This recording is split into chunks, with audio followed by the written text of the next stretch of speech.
They want to invite 50 heads of state. So we go to a meeting, just explain to me what kind of outcome you expect where 50 heads of state are sitting. Everybody is asked for speak to 1.5 minutes. You speak to for 1.5 minutes. What kind of engagement are you going to get? You're going to get nothing, right? The best that you get is photographs.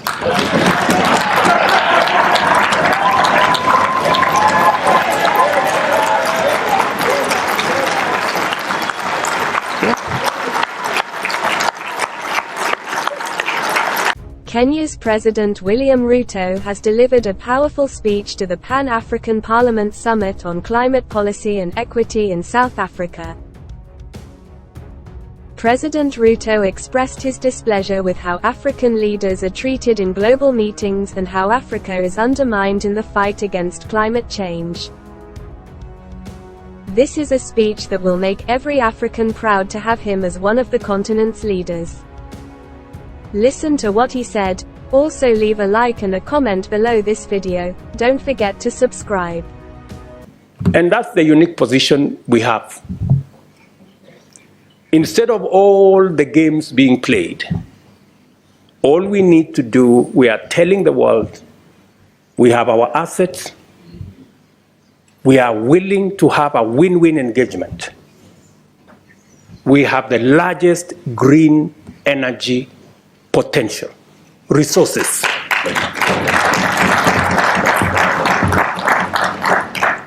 The world has no choice.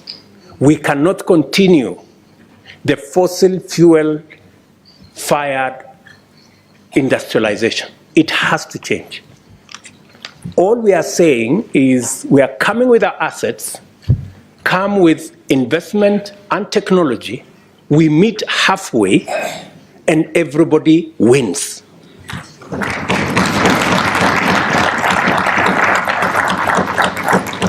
That's all we are saying. We are tired of complaining. We are tired of being victims. We want to be part of the solution. Don't consign Africa to the margins of problems and being victims and managing adaptation. We have better proposals that can get all of us out of the quagmire that we are all in.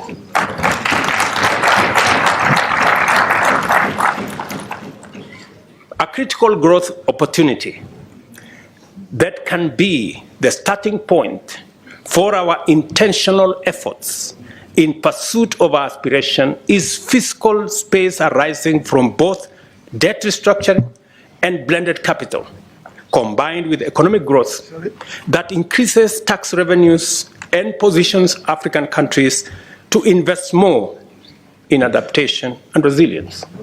Once we have a win-win, once we are making money, we can take care of the adaptation. We can take care of resilience. Don't bring resilience into the equation to fool anybody that we are going to get anywhere with money for adaptation. You know, we are managing a problem. We want to be part of the solution. Don't consign us to managing a problem.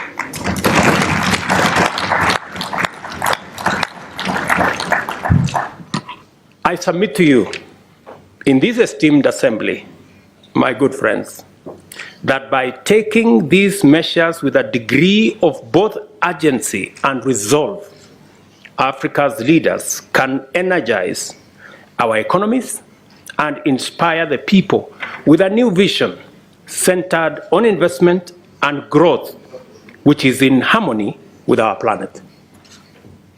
In doing so, our generation will have discharged a tremendous historic developmental mandate while realizing our common global ambition to arrest and ultimately reverse climate change.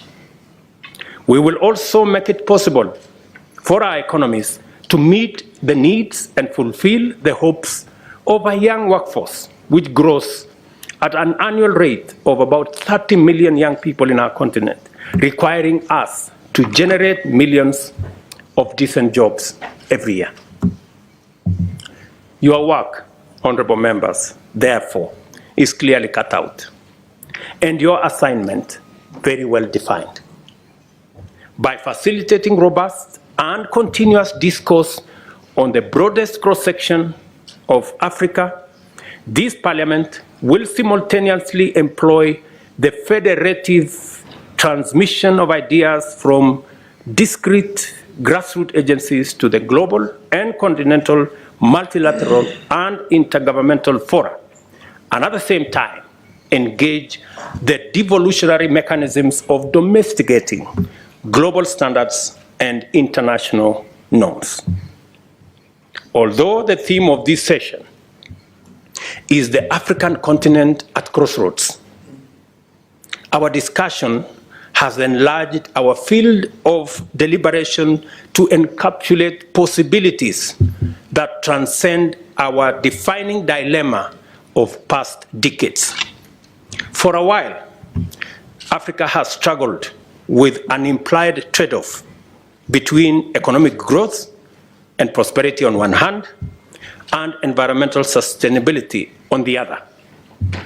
We can now agree that given the transitional imperative, it is possible for Africa to execute clean, green industrialization that can enable the rest of the world attain the net zero target as well. We finally have the answer to the dilemma, and with it, our way out of the thematic crossroads. Simply, Africa is the answer. We don't have to be at the crossroads. If Africa is indeed the young green continent of the future and the locus of the next industrial revolution, Africa's solutions are no longer restricted to Africa's problems. They also address humanity's problems effectively, global problems effectively. So we can confidently say that African solutions can actually provide global solutions.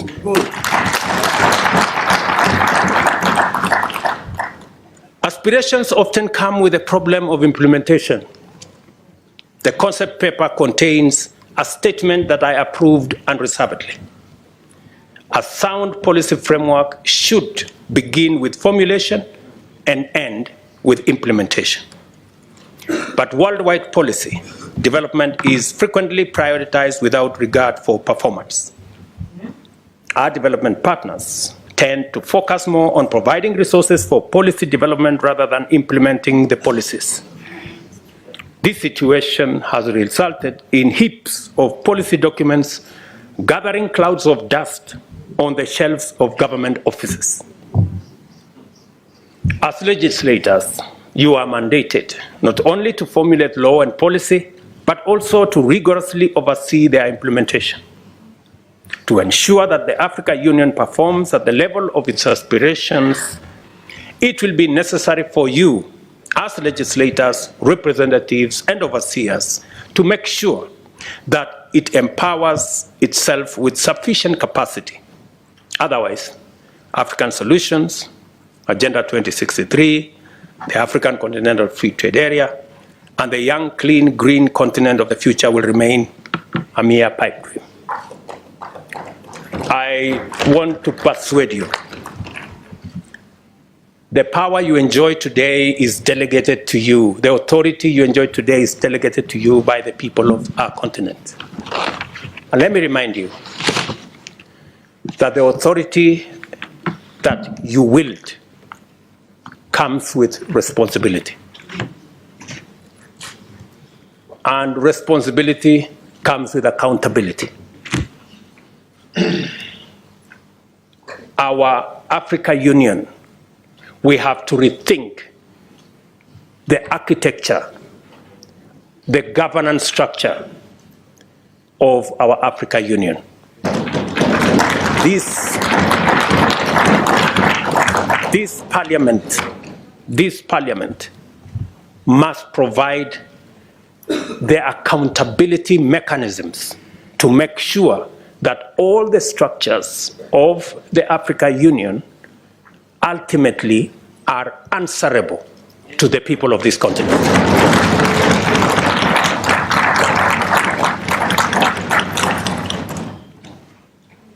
It is completely against the principles of accountability to have an impotent parliament.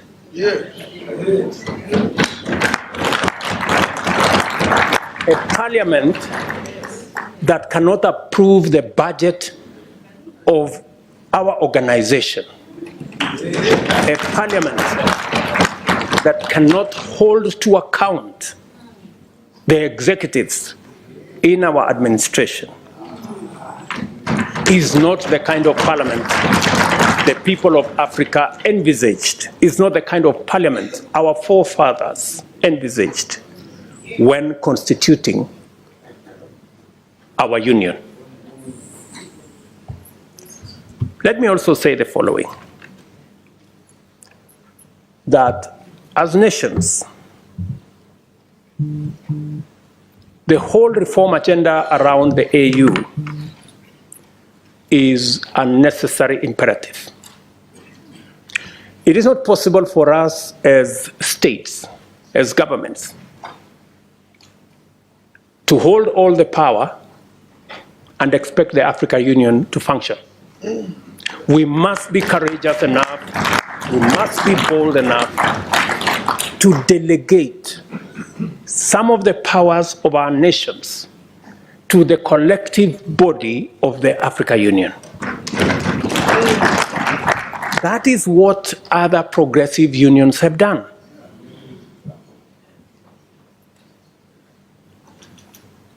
It is not possible for us to continue to engage with the rest of the world the way we are doing. The budget of African Union, to a good extent, is funded by development partners. What does it say about our ability to make our own decisions? It is said, he who pays the piper calls the tune.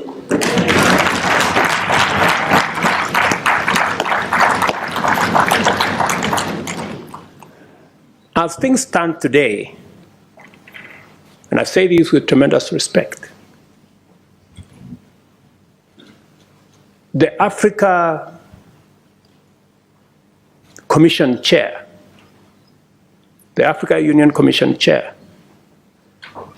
does not have what it takes to prosecute the agenda for our continent. We still hold all the power as heads of state and expect the union to function. It cannot function. We have to donate some of the power to the collective authority of the union. I had occasion, let me explain to you something. I had occasion a few weeks ago to talk with the German Chancellor. And he was explaining to me how Germany has donated matters trade, matters investment to the European Union. And they have immensely benefited by working together as 27 governments, 475 million people. In our continent, we still want to keep all the powers in our little corners. How are we going to negotiate with EU as a country? You know, how are you going to negotiate? And this is the candid conversation we must have.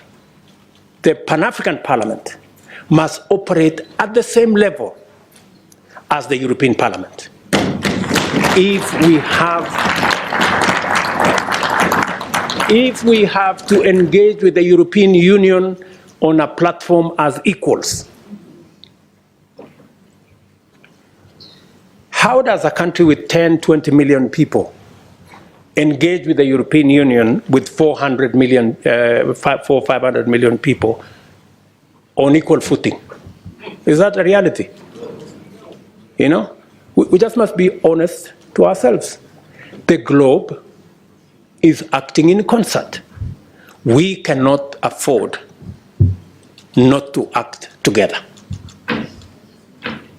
Good people, this is my request to you. And our organization must begin to internalize accountability. If you want to wield power, if you want to wield authority, you must be ready to be held to account. Otherwise, you have no business.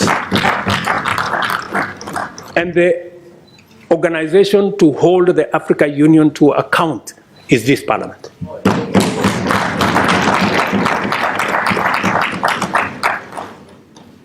So what am I saying?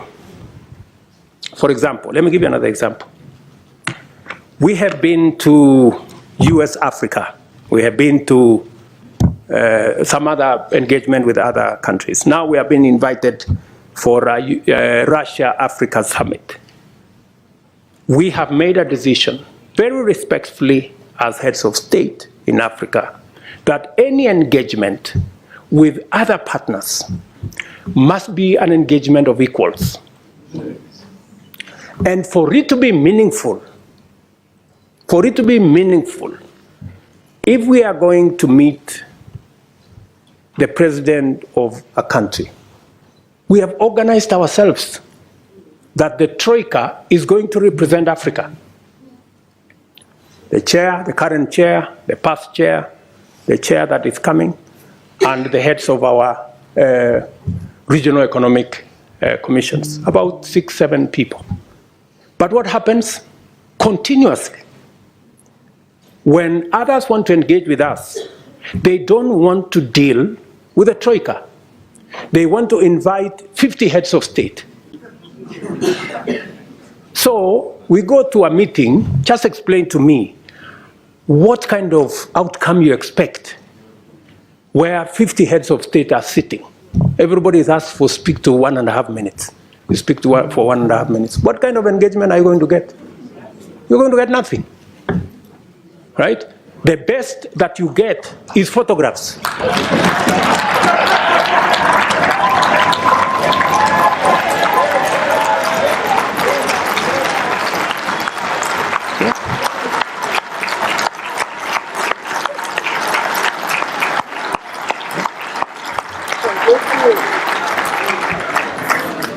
That's it.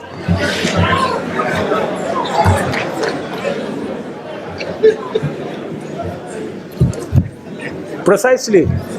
You get these photographs, they normally line us up somewhere, crowd of 50 heads of state. And that's all we come home with, because there isn't time to engage any serious country that wants to engage with Africa, must respect first our architecture. If we have said we are going to be represented by the Troika, why are you inviting 50 people unless you want to sabotage the whole discussion?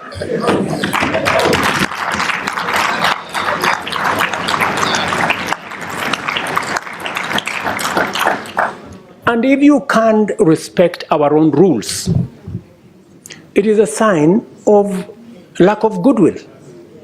I mean, you must, so that when we engage, if we have a smaller group of 5 people, then you can have a meaningful conversation.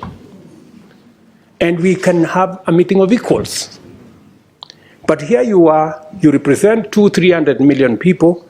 You have a guy here who represents 10 people, you have another guy who represents 10 million people, then that conversation becomes, and some of the time, the most unfortunate thing is that some of the people who invite us to these meetings tell us, if you don't come, there will be consequences. So, all of us are forced to go to a meeting that has no meaningful outcome because of blackmail. This is not right, good people. This is not okay. So, I have written to my brother who was here the other day that this time round, any other invitation, it must respect the rules of our continent. We have said any meaningful engagement, anybody who wants us to take them seriously, they must first respect our architecture. If they want a fruitful engagement, they should engage our continent in a manner that we can effectively represent our people and we can effectively discharge our mandate and articulate our issues, not in a crowd. We want to be effective. We want to engage. You know. So if you are one head of state and you want to engage all these people, surely are you sincere? You know, in engaging in a crowd. Because some of these good people, they want to avoid any commitments. They just want a baraza and okay, pictures, and then we go. Dinner, and then... I mean, good people. We have food in our countries, at least. We can eat at home.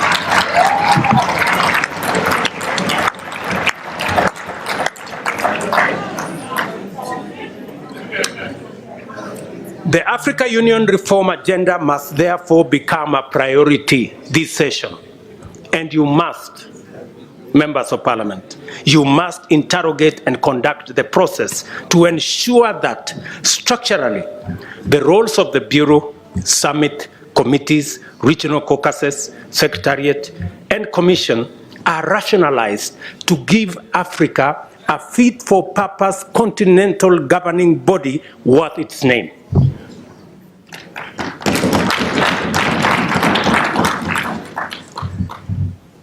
To do so, this Honorable Assembly must urgently review the funding arrangements to ensure that Africa Union budgets are financed primarily by members and secondarily by external partners. In turn, this will require a mechanism where Africa Union member states are up to date with their contributions with regard to all our commitments. As matters stand, our most core mandates depend on the goodwill of development partners. Just imagine, including critical peace and security matters, that our own peace and security fund is funded by development partners more than is funded by us as heads of state and countries. Good people, this needs to change. Africa's solutions must look like solutions.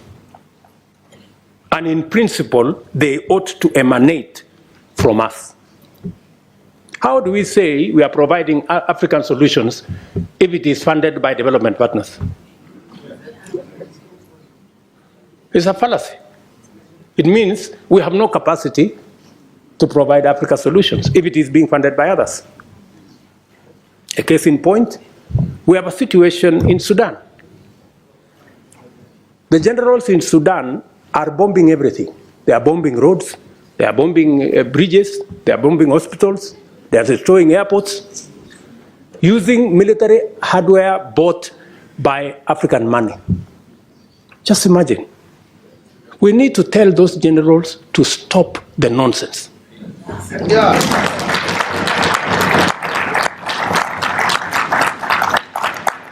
Military capacity is for fighting criminals and terrorists. It is not for fighting children and women and destroying our own infrastructure.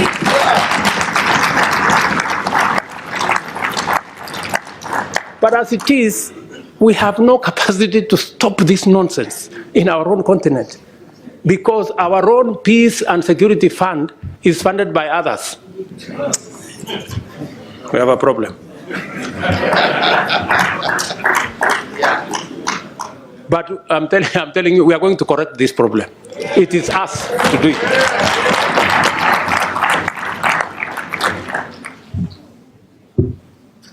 Let me also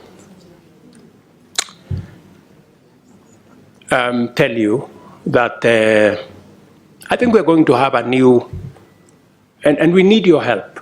You know, we need your support. You must take up your role. You know, you must take up your role and make sure that our executive, the people running the Africa Union, are held to account.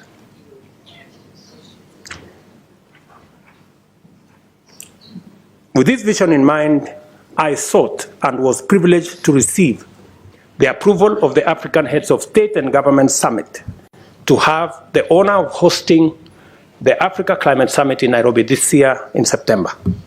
This will be a major gathering of African and global leaders to deliberate and consolidate a clear African position and clear African voice as we project our agenda in the global stock take engagements and the build-up to COP28. The summit also provides an opportunity to highlight and forge consensus on the modalities of unlocking Africa's vast potential to positively impact the climate agenda and rally the world to tap into the numerous opportunities that Africa presents towards global net zero. This will not be another morning summit where we are mourning about our situation. We are going to boldly tell the world we will contribute positively to a solution, and we have what it takes. I invite you all to Nairobi to join us at that summit and to take part in that broader journey and vision for Africa to hold meaningful discussions with global partners. I have told you, Africa heads of state and governments have resolved that partnership summits by external parties shall be reviewed with a view to providing an effective framework for African Union partnerships. Another proposition I want to make to you is the United Nations. This is an important forum for transacting global affairs in diplomacy, peace, security, and trade, among others. But Africa, a continent of 1.2 billion people and a GDP of close to $2 trillion, finds itself disadvantaged by the current configuration of the UN Security Council, a configuration that was established 80 years ago, before the Second World War. But the world has since changed tremendously, we all know. Countries that had not become self-determining have since attained independence and are making a huge contribution to their people, continents, and the world. It is therefore time to reform the UN Security Council and change it from an exclusive club of 5 permanent members to a more representative global council that works for the interests of the whole world.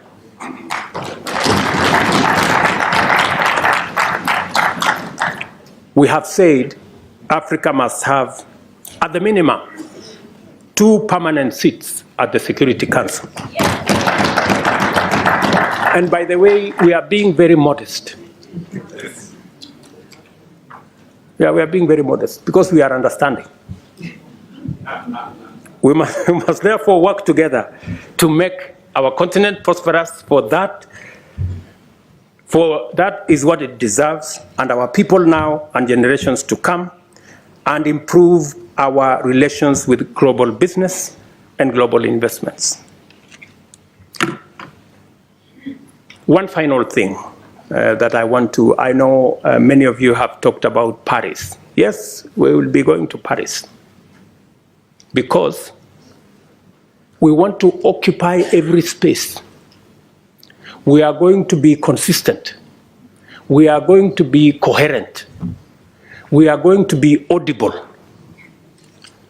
until there is no place to hide.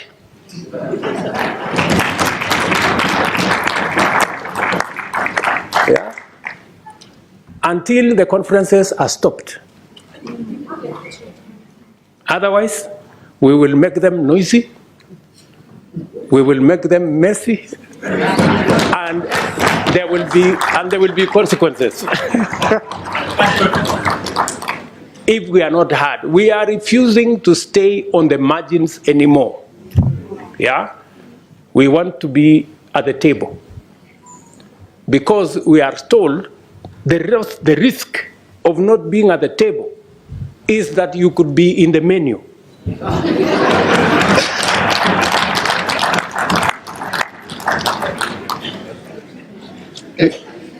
Do you understand?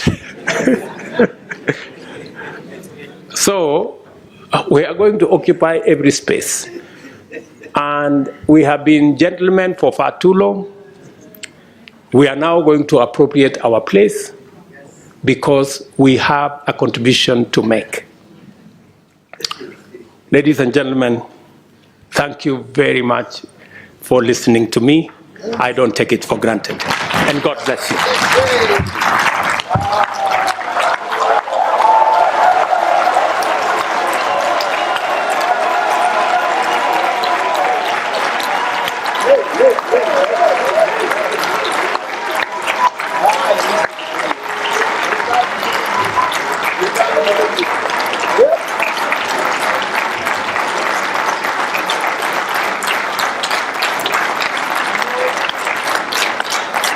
Thank you.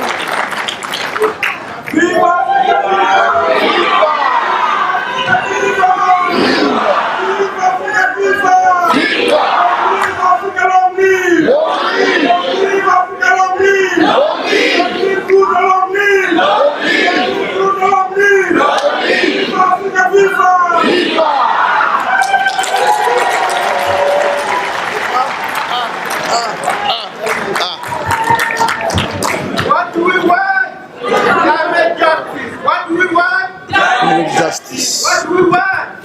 Justice. What do we want? Justice. When do we want it? Now. When do we want it? Now. When do we want it? Now. Thank you.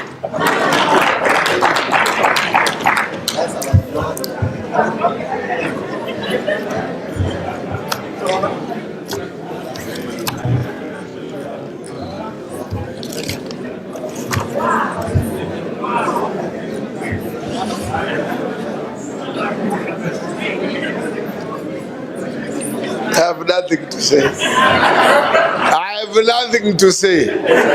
I have nothing to say. Hey! Hey, hey, hey, hey, hey, hey, hey, hey, hey, hey, hey, hey, hey, hey, hey, hey, hey.